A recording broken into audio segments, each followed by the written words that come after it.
फरवरी के दिन अगर आप हिंदी की परीक्षा देने वाले हैं तो यह वीडियो आपके लिए रामबाण साबित होने वाला है, क्योंकि आज की इस वीडियो में हम बात करेंगे वायरल प्रश्न की हिंदी की। यह आपकी प्रश्न पत्र कोड बी है। आपको कोई भी कोड मिल सकती है, A B C D E F, कोई भी कोड मिल सकती है। और यहाँ पे आपको विषय कोड लिखा हुआ मिलेगा और यहाँ पे प्रश्न पत्र क्रमांक लिखा हुआ मिलेगा। क्वेश्चन पेपर जैसे ही आपके हाथ में आएगा आपको चेक कर लेनी है कि कहीं पे कटा फटा, कहीं पे कुछ चीज़ तो हुआ नहीं ना है। ये सारी चीज़ें आपको चेक करने के बाद से आपको एक एक क्वेश्चन को ध्यानपूर्वक सॉल्व करनी है। क्वेश्चन पूछे जाने वाला है वो पूरे 106 क्वेश्चन पूछा जाएगा, जिसमें से 100 क्वेश्चन आपका क्या होगा बाबू, ऑब्जेक्टिव टाइप होगा, और उसमें से 6 जो क्वेश्चन होगा आपकी सब्जेक्टिव टाइप होगा। लेकिन इसमें जो 100 ऑब्जेक्टिव, उसमें से मात्र आपको आधे प्रश्न की जवाब देनी है, यानी कि मात्र 50 प्रश्न का ही जवाब देना है। तो आज के इस वीडियो में ऑब्जेक्टिव से लेकर के सब्जेक्टिव सारी चीजें आपको हम वायरल प्रश्न आपको बताने वाले हैं। तो जल्दी से पहले इस वीडियो को लाइक कर दीजिए। और हाँ, जितने भी क्वेश्चन आपको हम बताने वाले हैं ये खुद बिहार बोर्ड के द्वारा बताया गया है क्वेश्चन है, ये मेरे द्वारा कोई क्वेश्चन बताया जा रहा है नहीं है ना। काफी जबरदस्त क्लास है आज की।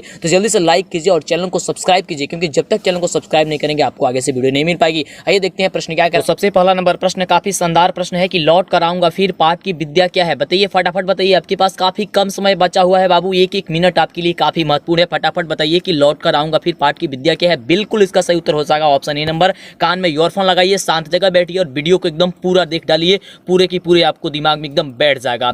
चलिए अगले प्रश्न की बात करते हैं, फटाफट करेंगे क्योंकि काफी कम समय आपके पास बचा हुआ है बाबू। अगला प्रश्न देखिए, विशेषण के भेद होते हैं। विशेषण के कितने भेद होते हैं बाबू? बिल्कुल बाबू, आपको हमने बताया है कि विशेषण के 4 भेद होते हैं बाबू। तो इसका आंसर हो जाएगा ऑप्शन डी नंबर। क्या हो जाएगा बाबू? Option D number. एकदम दिमाग में बैठा लेनी है कि विशेषण के 4 भेद होते हैं। अगले प्रश्न की बात करते हैं, फटाफट देखिए। अगला प्रश्न देखिए, कह रहा है कि कुंवर नारायण रचित पाठ है। कुंवर नारायण रचित पाठ कहने का मतलब क्या है कि कुंवर नारायण द्वारा कौन सी पाठ की रचना की गई है। बिल्कुल बाबू, एक वृक्ष की हत्या की गई है। कौन सी? एक वृक्ष की हत्या जो है ना वही की गई है, यानी कि ऑप्शन क्या हो जाएगा? D number. बिल्कुल इसका सही उत्तर हो जाएगा ऑप्शन डी नंबर। आगे बात करते हैं अगले नंबर प्रश्न की। बहुत ही शानदार प्रश्न है आपकी। और देखिए प्रश्न क्या कह रहा है कि या लटकी अरु कमरिया पर राज तिन्हुपुर की ताजे डराओ, इस पंक्ति के रचनाकार कौन है बाबू? ये जो पंक्ति लिखा गया ना, या लटकी अरु कमरिया वाला, ये पंक्ति आपकी किसकी है? फटाफट बताइए। आपको हमने बताया है बिल्कुल इसका रसखान का है। कौन सा है जी बाबू? रसखान का। एकदम दिमाग में बैठा लीजिए, रसखान का है। बिल्कुल। अभी तक लाइक नहीं किया तो फटाफट लाइक नहीं कीजिए, जल्दी से लाइक कीजिए। और चैनल पे पहली बार आए ना तो सब्सक्राइब कर लीजिए। काफी जबरदस्त क्वेश्चन, यह बिहार बोर्ड के द्वारा खुद जारी किया गया है। यह क्वेश्चन बिहार बोर्ड के द्वारा खुद जारी किया गया है, आप देख सकते हैं। चलिए अगला प्रश्न कि बुद्धिज्म एवं कम्युनिज्म के लेखक कौन है। बुद्धिज्म एवं कम्युनिज्म के लेखक कौन है बाबू? आपको हमने बहुत पहले ही बता दिया है। काफी जबरदस्त। और आप बताइए कि आपकी तैयारी कितनी हो पाई है ना। बिल्कुल खुशी होती है कि आप सभी प्रश्नों का सही जवाब दे पाते हैं। बाबा साहब भीमराव अम्बेडकर। बिल्कुल ऑप्शन क्या हो जाएगा? सी नंबर इसका करेक्ट उत्तर हो जाएगा। हमारा पढ़ाया हुआ सफल तब होता है जब आप जवाब देते हैं, एकदम फटाफट जवाब देते हैं, है ना। चलिए अगला प्रश्न, संख्यावाचक विशेषण है। संख्यावाचक विशेषण आपको बताना है। 4 है, काला है, या थोड़ा है, या फिर अधिक है। संख्यावाचक, तो संख्यावाचक का मतलब हो गया कि जिसमें संख्या आ जाए। तो कहाँ पे संख्या है? तो ऑप्शन ए नंबर में आया है, 4 आया है। बिल्कुल ऑप्शन ए नंबर आपका बिल्कुल करेक्ट उत्तर हो जाएगा। कौन हो जाएगा बाबू? Option A number. एकदम फटाफट करेंगे हम लोग, एकदम वायरल क्वेश्चन एकदम आपको बता रहे हैं। चलिए अगला प्रश्न। अगला प्रश्न कह रहा है कि नाना काना साहब का संबंध है। नाना काना साहब का संबंध बाबू किससे है? गुरु नानक से, रसखान से, प्रेमघन से, या फिर ज्ञानानंद से। काफी जबरदस्त क्वेश्चन, काफी इंपॉर्टेंट क्वेश्चन, काफी वायरल क्वेश्चन है कि नाना काना साहब का संबंध जो है वह किससे बाबू? तो फटाफट बताइए इसका आंसर क्या हो जाएगा? इसका आंसर हो जाएगा ऑप्शन ए नंबर की गुरु नानक से। किससे बाबू? गुरु नानक। ऑप्शन हो जाएगा ए नंबर, बिल्कुल करेक्ट उत्तर हो जाएगा। अगले प्रश्न की बात करते हैं। अगला देखिए, अगला प्रश्न हम सभी का काफी शानदार प्रश्न है कि नाखून हमारी डैश के अवशेष है बाबू। नाखून हमारी किसके अवशेष है? आपको कई बार हमने बताया, एकदम दिमाग में एकदम बैठा लो। नाखून हमारे किसके अवशेष है बाबू? बिल्कुल पशुता के अवशेष है बाबू, पशुता के अवशेष है। ऑप्शन हो जाएगा इसका सी नंबर। बिल्कुल बहुत ही गजब का शानदार क्वेश्चन, इसका आंसर हो जाएगा क्या चीज? सी नंबर हो जाएगा। किसके हो जाएगा बाबू? पशुता के हो जाएगा। एकदम याद कर लेना, फटाफट जवाब दीजिए। आखिरी में आपके पास काफी कम समय बचा हुआ है, काफी कम समय आपके पास बचा हुआ। अगला प्रश्न, आरंभिक हिंदी का साहित्य मिलने लग जाता है। आरंभिक हिंदी का जो साहित्य है ना वो मिलने लग जाता है 5वीं 6वीं सदी से, या फिर 10वीं 11वीं सदी से, या फिर 8वीं 9वीं सदी से, या फिर 3री 4थी सदी से। कौन से सदी से जो है वो आरंभिक हिंदी का साहित्य मिलने लग जाता है? काफी कम समय आपके पास बचा हुआ है, फटाफट एकदम दिमाग में बैठाते जाइए। बिल्कुल इसका आंसर क्या हो जाएगा? 8वीं 9वीं सदी से, यानी कि ऑप्शन क्या हो जाएगा? आपका ऑप्शन हो जाएगा बी नंबर। बिल्कुल करेक्ट उत्तर हो जाएगा ऑप्शन बी नंबर। आइए देखते हैं अगला नंबर प्रश्न क्या कह रहा है। तो हम सभी का अगला नंबर जो प्रश्न है वो प्रश्न हम सभी का कह रहा है कि अमरकांत का जन्म डैश ईस्वी में हुआ था। बताना है आपको अमरकांत का जन्म कौन सी ईस्वी में हुआ था, वो आपको बताएं, फटाफट बताइए। बहुत खुशी होती है कि सारी के सारी क्वेश्चन आपको बता देते हैं और जो बिहार बोर्ड जारी करता है सारी के सारे क्वेश्चन लड़ जाता है ना। ऐसा ही आपकी परीक्षा में होने वाला काफी शानदार क्वेश्चन। चलिए, तो आंसर क्या हो जाएगा, ऑप्शन नंबर बी नंबर हो जाएगा कि 1925 हुआ था। कब हुआ था बाबू, 1925 हुआ था। आंसर हो जाएगा आपको ऑप्शन बी नंबर एकदम। चलिए अगले प्रश्न की बात करते हैं। भगवान से हमेशा प्रार्थना करते रहते हैं कि जो बच्चे हमारे चैनल से जुड़े हुए हैं, सब्सक्राइब करके काफी मेहनत से जो है पढ़ाई करते हैं, उनका नंबर काफी बेहतर है, उनका एग्जाम काफी अच्छे से बीते और बीतेगा भी, क्योंकि अपने तो काफी ज्यादा मेहनत किया है ना। हम तो मेहनत किए ही हैं, साथ में तो आपका भी तो मेहनत है। अगला प्रश्न देखिए क्या कह रहा है। भाववाचक संज्ञा का उदाहरण क्या होता है। भाववाचक संज्ञा का उदाहरण क्या है, इसमें से आपको बताना है। बिल्कुल काफी जबरदस्त। बिल्कुल भाववाचक संज्ञा का उदाहरण क्या बाबू, बचपन। बिल्कुल बाबू, ऑप्शन हो जाएगा सी नंबर। क्या हो जाएगा, ऑप्शन सी नंबर हो जाएगा एकदम करेक्ट उत्तर, एकदम दिमाग में बैठा लीजिए। क्या हो जाएगा, बचपन, ऑप्शन हो जाएगा सी नंबर। अगला देखिए, अगला प्रश्न कह रहा है कि किशोर से मार खाने के बाद बहादुर क्या करता। अरे किशोर से मार खाने के बाद बहादुर क्या करता। बहादुर तो काफी शांत सीधा साधा नौकर था एक ना, तो चुपचाप कोने में खड़ा हो जाता। ऑप्शन क्या हो जाएगा, सी हो जाएगा। वो कुछ तो किसी को कह नहीं सकता था ना, काफी मतलब कि वो ये था, मतलब कि एकदम मतलब कि बहुत ही अच्छा लड़का था, बहुत ही अच्छा नौकर था, है ना। वैसा नौकर आपको बताया गया है कि वैसा नौकर कहीं भी नहीं मिल सकता है, काफी जबरदस्त था ना। चलिए अगला प्रश्न है, रूसी क्रांति की असीमता को सुदृढ़ करने वाले साहित्यकार कौन से होते हैं। काफी जबरदस्त क्वेश्चन है और इसका आपको उत्तर बताना है ना। तो बिल्कुल बाबू, इसका उत्तर क्या होगा बताइए। तो रूसी जाति असीमता को सुदृढ़ करने वाले साहित्यकार कौन है, वो लियो टॉल्स्टॉय। आपको कई बार हमने बताया है, बिल्कुल एकदम दिमाग में बैठा लीजिए और जाना एकदम परीक्षा में एकदम धमाल मचा देना है।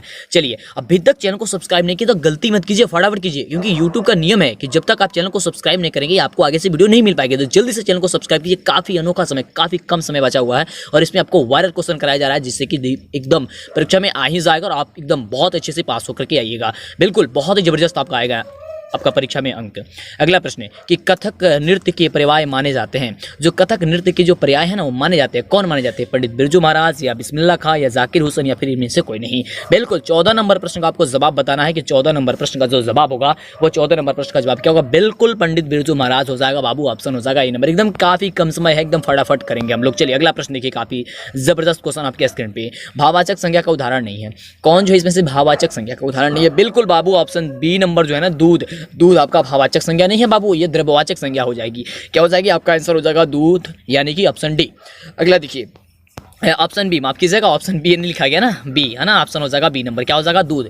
चलिए अगला प्रश्न देखिए, अगला प्रश्न काफी जबरदस्त प्रश्न आपके स्क्रीन पे कि जीत जीत मैं निरखा तू पाठ के केंद्र में है। जीत जीत मैं निरखा तू पाठ के केंद्र में आपको बताना है कि क्या है बाबू, बिस्मिल्लाह खां है, जाकिर हुसैन है, पंडित ये बिरजू महाराज जी है या फिर उपयुक्त सभी है। जीत जीत मैं निरखा तू, तो जीत जीत मैं निरखा तू कौन है बाबू, बिल्कुल। तो इसका आंसर क्या हो जाएगा बाबू, पंडित बिरजू महाराज है, यानी कि ऑप्शन क्या हो जाएगा आपका सी नंबर, बिल्कुल करेक्ट उत्तर हो जाएगा। क्या हो जाएगा बाबू, ऑप्शन सी नंबर बिल्कुल करेक्ट उत्तर हो।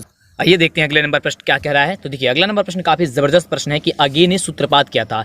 अगे ने जो है वो सूत्रपात किसका किया था, छायावाद का, प्रगतिवाद का या फिर प्रयोगवाद का या फिर पदार्थवाद का, किसका किया था वो आपको हमने बताया है कि अगे जो है वो प्रयोगवाद का किए थे, यानी ऑप्शन क्या हो जाएगा, सी नंबर बिल्कुल करेक्ट उत्तर आपका हो जाएगा। क्या हो जाएगा बाबू, प्रयोगवाद, यानी कि ऑप्शन हो जाएगा सी नंबर। एकदम दिमाग में बैठाते जानिए। अगले प्रश्न की बात करते हैं। अगला देखिए, काफी जबरदस्त क्वेश्चन की स्वर संधि का उदाहरण है। इसमें से आपको ये बताना है कि स्वर संधि का जो उदाहरण है ना, वो स्वर संधि का उदाहरण कौन है, रामावतार, परमानंद या फिर कबींद्र या फिर उपयुक्त सभी। तो क्या हो जाएगा, ऑप्शन आपका डी नंबर हो जाएगा। आपको ये बताना है, फटाफट बताइए क्या हो जाएगा, ऑप्शन आपका डी नंबर हो जाएगा। क्या हो जाएगा, स्वर संधि का उदाहरण है तो ये रामावतार, परमानंद और कबींद्र जो है आपका क्या हो जाएगा, ऑप्शन डी नंबर आपका बिल्कुल करेक्ट उत्तर हो जाएगा। अगला एक नहीं पूरे 7 सालों का मॉडल सेट डाउनलोड करने के लिए आपको गूगल में सर्च करना है DLS एजुकेशन, क्योंकि जितने भी प्रश्न हैं वो आपके यहीं से पूछे जाएंगे। जैसे ही आप DLS एजुकेशन सर्च कीजिएगा, आपके सामने DLS एजुकेशन का ऑफिशियल वेबसाइट यानी कि ऑफिशियल लिख के आएगा। आपको यहीं पे क्लिक करना है, कहीं और नहीं। ऑफिशियल पे क्लिक करते ही आपको इस प्रकार से ये ओपन होगा। जैसे ही आप नीचे जाइएगा आपको यहाँ पे डाउनलोड करने का लिंक मिल जाएगा। आपको सिंपल इस पे क्या करना है कि क्लिक कर देना है। क्लिक करते ही आप फटाफट से आप पहुंच सकते हैं। ये ऐड आएगा तो इसे बंद वगैरह कर देना है, नहीं आएगा कोई दिक्कत नहीं। आपको उसके बाद से नीचे चले जानी है। नीचे जैसे ही जाइएगा उसके बाद से सबसे पहले 2022 का आएगा। इसके बाद से आपको यहाँ पे 2021 का, 2020 का, 2000 18, 19, 17, 16 यहाँ सबका मॉडल सेट मिल जाएगा। आप जो भी डाउनलोड करना चाहते हैं आप क्लिक करके आप अपने मोबाइल फोन में डाउनलोड कर सकते हैं। और आपको बता दें खास बात यहाँ पे ये है कि यहाँ पे ऑब्जेक्टिव के साथ साथ सब्जेक्टिव मिलेगा और उसका उत्तर भी आपको मिल जाएगा, जिससे कि आपको दिक्कत ना हो। और जिसका भी आपको उत्तर नहीं मिलेगा आपको हमारे इस YouTube चैनल पे मिल जाएगा। और भी यहाँ पे बहुत सारा online test objective subjective VVI question के लिए उपस्थित है, तो जल्दी से गूगल में सर्च कीजिए DLS एजुकेशन। देखिए बहुत ही जबरदस्त क्वेश्चन कि मदन है, मदन कौन है बाबू? सोफर का बेटा है, सेन साहब का बेटा है, किरानी का बेटा है, या सेन साहब के मित्र का बेटा है? मदन, मदन कौन है बाबू? तो आप सभी तो जानते हैं ना कि मदन कौन है। बिल्कुल, तो वह कौन है? तो वह किरानी के बेटा थे, किरानी के बेटा, यानी कि ऑप्शन क्या हो जाएगा? सी नंबर आपका बिल्कुल करेक्ट उत्तर हो जाएगा। एकदम दिमाग में बैठाते जाइए। चलिए अगला प्रश्न, काफी वायरल प्रश्न, काफी जबरदस्त प्रश्न आपके स्क्रीन पे। अन्य पुरुष डैश का भेद होता है। अन्य जो पुरुष होता है किसका भेद होता है? संज्ञा का, विशेषण का, क्रिया का, या फिर पुरुषवाचक सर्वनाम का? बिल्कुल बाबू, इसका आंसर आप सभी को पता है कि क्या हो जाएगा? अन्य पुरुष। फटाफट बताइए बिल्कुल क्या हो जाएगा बाबू? अन्य पुरुष किसके भेद होते हैं? बिल्कुल बाबू, पुरुषवाचक सर्वनाम के भेद होते हैं, यानी ऑप्शन क्या हो जाएगा? डी नंबर हो जाएगा। क्या होते हैं बाबू? पुरुषवाचक सर्वनाम के भेद होते हैं, ऑप्शन डी नंबर आपका बिल्कुल सही उत्तर हो जाएगा। एकदम दिमाग में आपको बैठा लेनी है। अगला प्रश्न देखिए, अगला प्रश्न काफी जबरदस्त प्रश्न कह रहा है कि पंडित बिरजू महाराज को गांठा बांधा था। मतलब कि पंडित बिरजू महाराज को जो गांठा है ना वो किसने बांधा था? पिताजी ने बांधे थे, माँ ने बांधा था, या फिर भाई ने बांधा था, या फिर बहन ने बांधी थी? कौन बांधा था पंडित बिरजू महाराज के गांठा? तो आप सभी को पता है कि पंडित बिरजू महाराज को जो गांठा है वो कौन बांधे थे बाबू? तो उनके जो है पिताजी ने बांधे थे, यानी ऑप्शन क्या हो जाएगा? ए नंबर बिल्कुल करेक्ट उत्तर हो जाएगा। है ना शानदार क्वेश्चन, बहुत ही जबरदस्त। अगला देखिए क्वेश्चन क्या कह रहा है। अगला देखिए प्रश्न क्या कह रहा है, काफी जबरदस्त प्रश्न है कि लौट कराऊंगा फिर पाठ के लेखक कौन है? लौट कराऊंगा फिर पाठ के लेखक कौन है बाबू? प्रेमघन है, घनानंद है, अमरकांत है, या फिर जीवनानंद दास है? बिल्कुल बाबू, तो लौट कराऊंगा फिर आपको हमने बताया है कि जीवनानंद दास है, यानी कि ऑप्शन क्या हो जाएगा बाबू? डी नंबर हो जाएगा। बिल्कुल ऑप्शन क्या हो जाएगा बाबू? डी नंबर आपका बिल्कुल करेक्ट उत्तर हो जाएगा। अगला देखिए प्रश्न, अगला देखिए प्रश्न काफी जबरदस्त प्रश्न है कि जापान पर परमाणु बम गिराया था। जापान पर परमाणु बम कौन गिरा था आपको ये बताना है? इंग्लैंड, अमेरिका, चीन, या फिर जो हो जाएगा रूस? कौन गिरा था बाबू? जापान पर परमाणु बम जो है वह कौन गिराया था? आपका ऑप्शन क्या हो जाएगा? बी नंबर हो जाएगा। बिल्कुल बाबू, आपको हमने तो बताया ही ना, काफी जबरदस्त क्वेश्चन है ना। ऑप्शन क्या हो जाएगा बाबू? बी नंबर हो जाएगा। बहुत ही शानदार। अगला देखिए क्वेश्चन, ये खुद बिहार बोर्ड द्वारा जारी किया गया है बाबू। ये बिहार बोर्ड के द्वारा जो जारी किया गया ना पिछले वर्ष का जो मॉडल पेपर आपका जबरदस्त तरीके से, वही है आपकी। अगला क्वेश्चन, रोन नदी डैश में स्थित है। रोन नदी कहाँ पे स्थित है आपको ये बताना है। काफी जबरदस्त क्वेश्चन आपको क्या हो जाएगा? फ्रांस में स्थित है। क्या बाबू? फ्रांस में स्थित है, यानी ऑप्शन हो जाएगा बी नंबर। आपको पता है कि लॉकडाउन में पढ़ाई आपकी नहीं हुई है, तो पिछले वर्षों का जो मॉडल पेपर है, क्वेश्चन बैंक है ना, यानी कि पिछले वर्षों का जो परीक्षा हुआ है वे सारी क्वेश्चन आपको याद होनी चाहिए। लगातार चल रही है आपकी, एक एक क्वेश्चन आपके लिए काफी इंपॉर्टेंट है। फटाफट से लाइक करके चैनल को सब्सक्राइब करके पूरी की पूरी वीडियो देख लीजिए। अभी आपके पास मौका है बाबू, मौका को न गवाइए, नहीं तो बाद में आपको काफी ज्यादा पछताना पड़ सकता है। अगला प्रश्न, द्विगु समास नहीं है, इसमें से बताना आपको द्विगु समास कौन जो है वह नहीं है। तो देखिए ऑप्शन क्या रहा है? त्रिलोक, भाई बहन, शताब्दी, या फिर नवरत्न। तो यहाँ पे देखिए ये जो भाई बहन है ना, ये आपका द्वंद्व समास हो जाएगा बाबू, ये द्वंद्व समास हो जाएगा। तो कह रहा था कि द्विगु नहीं है, यानी कि यही ना हो जाएगा आपका द्वंद्व, यानी कि ऑप्शन क्या हो जाएगा आपका? बी नंबर हो जाएगा। क्यों हो जाएगा बाबू? क्योंकि द्विगु समास में होता है कि पहला जो पद हो क्या हो? संख्या हो, लेकिन संख्या तो इसमें है नहीं। और द्वंद्व में क्या होता है कि दोनों पद प्रधान हो, दोनों पद जो है प्रधान हो, तो भाई बहन ये तो दोनों पद प्रधान है, यानी ऑप्शन क्या हो जाएगा? बी नंबर हो जाएगा। अगला देखिए, अगला प्रश्न कह रहा है हम सभी का काफी जबरदस्त प्रश्न कि लेखक अपने पिता से मछली क्यों मांगना चाहता था? लेखक जो है ना अपने पिता से मछली वाला कहानी पढ़े ना, है ना? हाँ, विनोद कुमार शुक्ल वाला जो कहानी है आप पढ़े हैं कि लेखक अपने पिता से जो है ना मछली क्यों मांगता था बाबू? हाँ, कुएं में पालने के लिए बाबू, कुएं में पालने के लिए। ऑप्शन क्या हो जाएगा? सी नंबर आपका बिल्कुल करेक्ट उत्तर हो जाएगा। क्या हो जाएगा बाबू? ऑप्शन सी नंबर हो जाएगा, कुएं में पालने के लिए मांग रहा था। अगला देखिए, बहुत ही जबरदस्त क्वेश्चन 27 नंबर प्रश्न की कविता नहीं है। यहाँ से 4 ऑप्शन आपको दिया गया है और 4 ऑप्शन में से आपको बताना है कि कौन जो है इसमें से क्या नहीं है बाबू? तो कविता नहीं है। बहुत ही शानदार क्वेश्चन, बहुत ही शानदार क्वेश्चन। कविता नहीं है बाबू, कविता कौन नहीं है इसमें से आपको ये बताना है। बिल्कुल बिल्कुल बिल्कुल, तो इसका सही उत्तर क्या हो जाएगा बाबू? आपका आंसर हो जाएगा क्या चीज? इसमें से शिक्षा और संस्कृति। बिल्कुल, जो गांधी जी वाला चैप्टर है ना शिक्षा और संस्कृति, वो आपकी कविता नहीं है, यानी ऑप्शन क्या हो जाएगा आपका? डी नंबर हो जाएगा। क्योंकि अक्षर 11 भी एक कविता है, स्वदेशी भी एक कविता है, हमारी नींद भी एक कविता है। तो कविता कौन नहीं है? तो शिक्षा और संस्कृति कविता नहीं है। अगला देखिए, बहुत ही जबरदस्त क्वेश्चन कह रहा है कि मोहरा नदी शहर से दूर थी। कितनी मील दूर थी आपको ये बताना है? 1 मील, 2 मील, 3 मील, या फिर 4 मील? कितनी मील दूर थी बाबू आपको ये बताना है। 28 नंबर प्रश्न का जवाब बताना है। क्या हो जाएगा बाबू? बिल्कुल 3 मील दूर थी, यानी कि ऑप्शन क्या हो जाएगा? सी नंबर आपका बिल्कुल करेक्ट उत्तर हो जाएगा। क्या हो जाएगा बाबू? ऑप्शन सी नंबर हो जाएगा।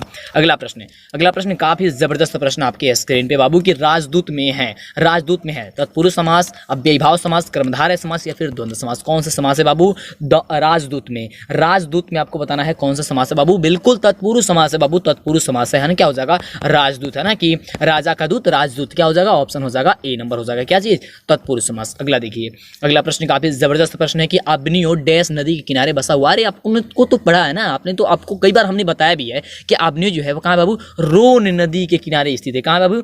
रोन नदी के किनारे अवस्थित है, यानी ऑप्शन क्या हो जाएगा? बी नंबर हो जाएगा। ठीक है, रोन नदी आपको एकदम दिमाग में बैठा करके रखना। अगला देखिए क्वेश्चन, काफी शानदार प्रश्न है कि गिरधालाल हैं, गिरधालाल कौन है बाबू? सेन साहब का मित्र है, सेन साहब का भाई है, मदन का पिता है, या सेन साहब की पड़ोसी है? कौन है बाबू? आपको ये बताना है। गिरधालाल, गिरधालाल बिल्कुल बिल्कुल ऑप्शन सी हो जाएगा, मदन की पिता है। कौन है बाबू? मदन की पिता है, यानी ऑप्शन हो जाएगा सी नंबर। अगला देखिए, बहुत ही जबरदस्त और बहुत ही शानदार प्रश्न है कि संतु डैश के किनारे डैश के मारे कांप रहा था। संतु जो है ना किसके मारे कांप रहा था बाबू? ठंड के मारे कांप रहा था। बारिश हो रही थी ना, बारिश हो रही थी, मछली लेकर के आ रहा था सभी लोग, है ना। तो संतु किसके मारे कांप रहा था? ठंड के मारे कांप रहा था। याद कीजिए, याद कीजिए, मछली वाला कहानी याद कीजिए, इसी तरीके से याद कीजिए, गजब तरीके से याद कीजिए, है ना। क्या हो जाएगा? आपको ऑप्शन नंबर हो जाएगा ए नंबर, ठंड के कार्य का बाबू कांप रहा था। अगला देखिए प्रश्न क्या कह रहा है, काफी जबरदस्त प्रश्न है कि बहुब्रीहि समास में क्या होता है? पूर्व पद प्रधान होता है, उत्तर पद प्रधान होता है, दोनों पद प्रधान होता है, या फिर कोई पद प्रधान नहीं होता है? बिल्कुल बाबू, आप सभी जानते हैं, आपको हमने कई बार बताया है कि कोई पद प्रधान नहीं होता, और स्पेशल आपको हमने समास पे वीडियो बना करके दे दिया है।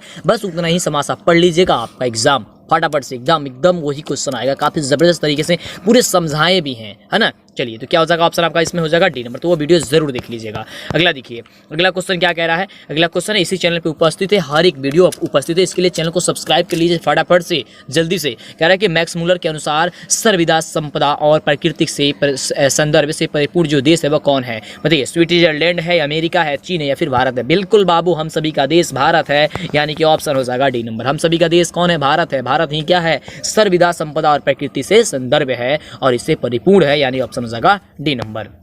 अगला देखिए, काफी जबरदस्त प्रश्न आपकी स्क्रीन पे। कमरुद्दीन का जन्म डैश में हुआ था। कमरुद्दीन का जो जन्म हुआ था ना, कहाँ पे हुआ था? उत्तर प्रदेश, बिहार, महाराष्ट्र या फिर कलकत्ता?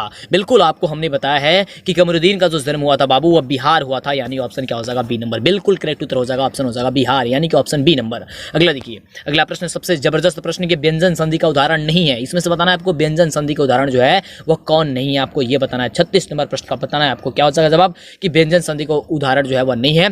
तो बिल्कुल यहाँ पे जो वागिस दिया गया है ना, वो आपका क्या है? आपका व्यंजन संधि का उदाहरण नहीं है, वागिस दो दिया गया है, वही आपका व्यंजन संधि का उदाहरण नहीं है। ऑप्शन क्या हो जाएगा आपका? बी नंबर, बिल्कुल करेक्ट उत्तर हो जाएगा। अगला देखिए, अगला प्रश्न काफी जबरदस्त प्रश्न है कि बिस्मिल्लाह खां के परदादा उस्ताद सलार हुसैन खां डैश के निवासी थे। जो बिस्मिल्लाह खां के परदादा थे ना, उस्ताद सलार हुसैन खां, वो कहाँ के निवासी थे? आपको ये बताना है। डुमराव के, सीतामढ़ी के, दरभंगा के, या फिर पटना के? तो कौन थे बाबू? डुमराव के थे, यानी ऑप्शन क्या हो जाएगा? ई नंबर, बिल्कुल करेक्ट उत्तर हो जाएगा। कहाँ के थे बाबू? हुआ डुमराव, यानी ऑप्शन हो जाएगा ई नंबर।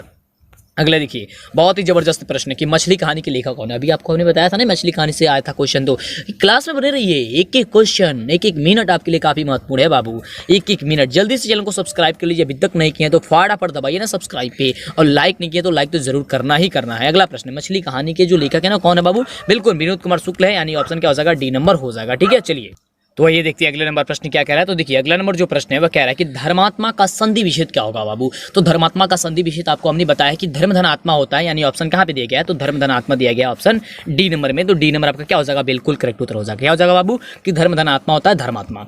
अगला देखिए, अगला प्रश्न काफी जबरदस्त प्रश्न है बाबू कि जन्म से ही पागल थी। जन्म से कौन पागल थी? पापाती थी, लक्ष्मी थी, मंगू थी, या फिर सीता थी? बिल्कुल बाबू, तो जन्म से जो पागल थी ना, वह कौन थी? तो मंगू थी, यानी कि आपका क्या हो जाएगा? ऑप्शन हो जाएगा सी नंबर, मंगू थी, है ना, मंगू। चलिए अगला प्रश्न देखिए, काफी जबरदस्त प्रश्न है। अगला प्रश्न है कि देखिए, काफी शानदार प्रश्न है कि निबंध है, निबंध इसमें से कौन है? परंपरा का मूल्यांकन, मछली, बहादुर, या फिर भारत माता? बिल्कुल बाबू, तो परंपरा का जो मूल्यांकन है ना, वो आपकी क्या है? निबंध है, ये निबंध है, यानी ऑप्शन क्या हो जाएगा? डी नंबर, ए नंबर आपका बिल्कुल करेक्ट उत्तर हो जाएगा। ऑप्शन हो जाएगा ए नंबर। क्या हो जाएगा बाबू? ऑप्शन ए नंबर बिल्कुल करेक्ट उत्तर हो जाएगा।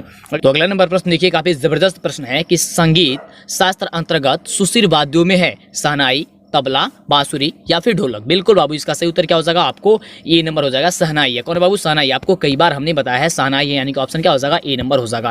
एकदम आपको केवल 50 ही प्रश्न बाबू आपको करना है, 50 ही प्रश्न करना है। वैसे तो 100 प्रश्न पूछा जाएगा, है ना, 100 प्रश्न पूछा जाएगा, लेकिन आपको 50 ही प्रश्न वहाँ पे करके आना है। और 50 प्रश्न जबरदस्त जो आपको बता रहे हैं, एकदम दिमाग में एकदम बैठा लो, है ना। चलिए अगला प्रश्न है कि शुद्ध शब्द हैं रोशन, आकांक्षा, कर्तव्य या फिर उत्कर्ष। क्या है बाबू? शुद्ध शब्द। शुद्ध शब्द इसमें से क्या है बाबू? बिल्कुल शुद्ध शब्द क्या है बाबू यहाँ पे? तो यहाँ पे शुद्ध शब्द जो है आपका क्या है? तो कर्तव्य है, यानी कि ऑप्शन क्या हो जाएगा? सी नंबर हो जाएगा। कर्तव्य है ना, शुद्ध शब्द पहचाना। तो शुद्ध शब्द कहाँ क्या लिखा है? कर्तव्य। कर्तव्य ऐसे लिखा जाता है ना, तो क्या हो जाएगा? ऑप्शन आपका क्या हो जाएगा? सी नंबर हो जाएगा। अगला देखिए काफी जबरदस्त क्वेश्चन।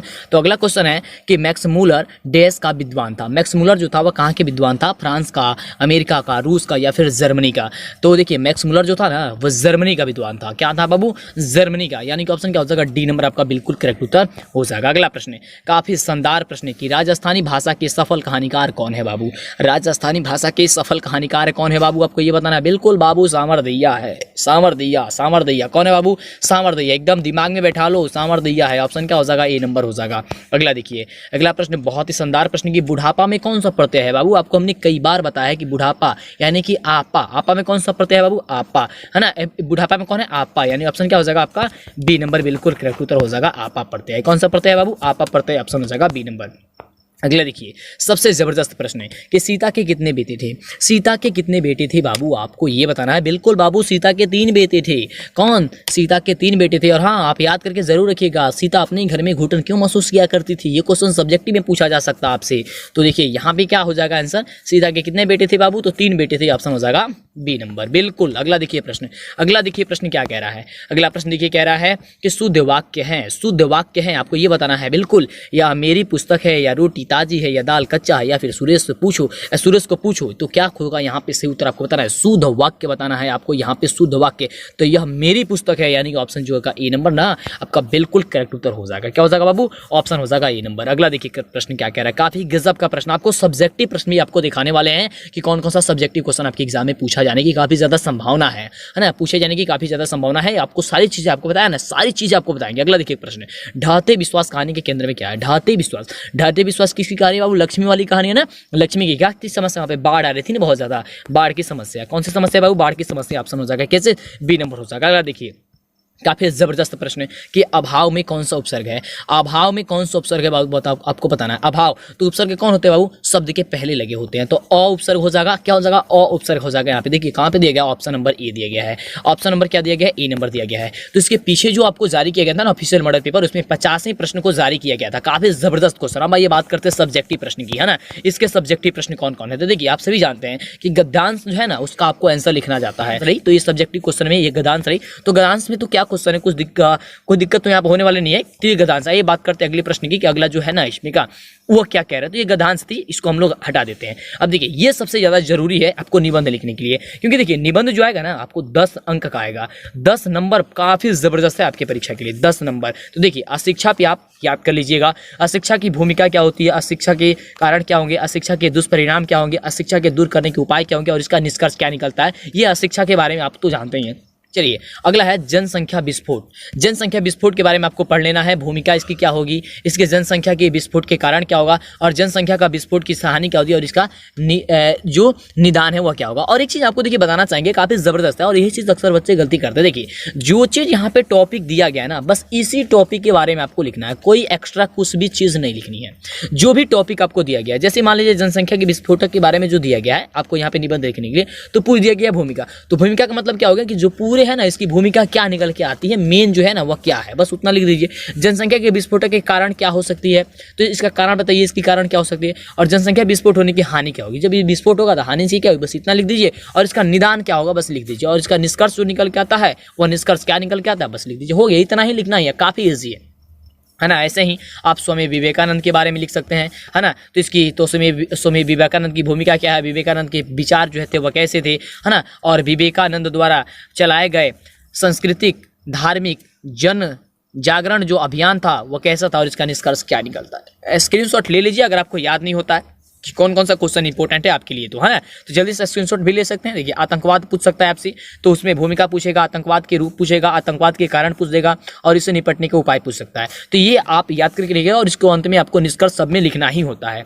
ये आपसे पूछ सकता है कि स्त्री शिक्षा क्या होनी चाहिए, नहीं होनी चाहिए, इसके बारे में पूछ सकता है कि इसकी भूमिका क्या है, भारत में स्त्री शिक्षा की वर्तमान स्थिति कैसी है, और आपको पूछ सकता है, इसमें हेडिंग दे सकता है, आपको पॉइंट दे सकता है कि स्त्री शिक्षा के लाभ क्या हो सकते हैं, अगर स्त्री जो है शिक्षा करती है तो उसकी लाभ क्या हो सकती है, और इसका निष्कर्ष जो निकल के आएगा क्या होगा। तो ये सारी चीज आपको लिखनी है। और हाँ, सबसे जबरदस्त आपकी लेटर आता है ना, यानी पत्र लिखने के लिए आता है। तो कौन से पत्र देखिए इंपॉर्टेंट है आपके लिए कि बोर्ड परीक्षा की तैयारी के संबंध में माँ के पास एक पत्र लिखिए। बोर्ड की तैयारी जब कर रहे हैं तो माँ के पास आपको एक पत्र लिखना है। या आपसे क्वेश्चन पूछ सकता है कि भारत पाकिस्तान के शब्दों में संबंधों को केंद्र में रखते हुए दो मित्रों के बीच जो संवाद होता है, संवाद को लिखिए। अब देखिए संवाद का मतलब क्या होगा कि मान लीजिए दो व्यक्ति बात कर रहे हैं आपस में, तो क्या क्या वो बातें कर सकते हैं इसके बारे में आपको लिखना होता है। तो या तो आप संवाद लिख सकते हैं या तो आप पत्र लिख सकते हैं। तो पत्र ही लिखना काफी ईजी होता है, तो पत्र आप लिख दीजिएगा काफी ईजी तरीके से।